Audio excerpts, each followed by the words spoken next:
तर मनविसेच्या या वर्धापन दिन कार्यक्रमामध्ये मनसे अध्यक्ष राज ठाकरेंनी विविध विषयांवर भाष्य करताना नेमकं काय म्हटलंय बघूया. डिजिटल इंडिया, तुमच्याकडचे पैसे हे सगळे काय ते सगळे काय डिजिटलाइज केलेत वगैरे वगैरे काय काय काय काय ज्या गोष्टी सगळ्या आता झाल्या.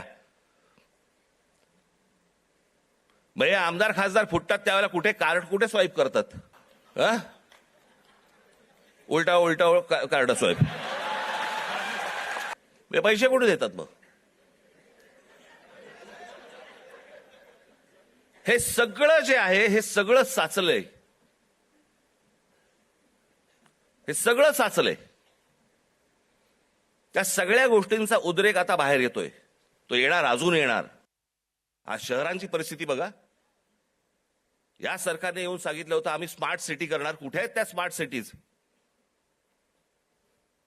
आमच्याकडे रस्ते, पूल, जे काय ब्रिजेस जे काय बांधले जात आहेत, आपण त्याला विकास म्हणतोय.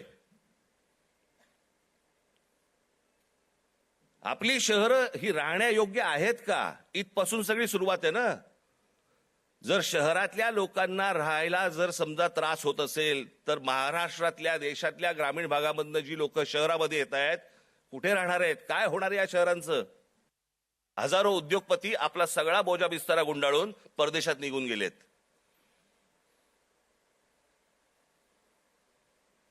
अहो एवढं कशाला? ज्यांनी मोदींवरती चित्रपट काढला होता, नरेंद्र मोदींवरती चित्रपट, आणि ज्याच्यामध्ये नरेंद्र मोदींची ज्यांनी भूमिका केली होती तो विवेक ओबेरॉय, तो दुबईमध्ये राहायला गेला. आर माधवन विचारा कुठे राहतो? हा आर माधवन दुबईमध्ये स्थायिक झालेला आहे.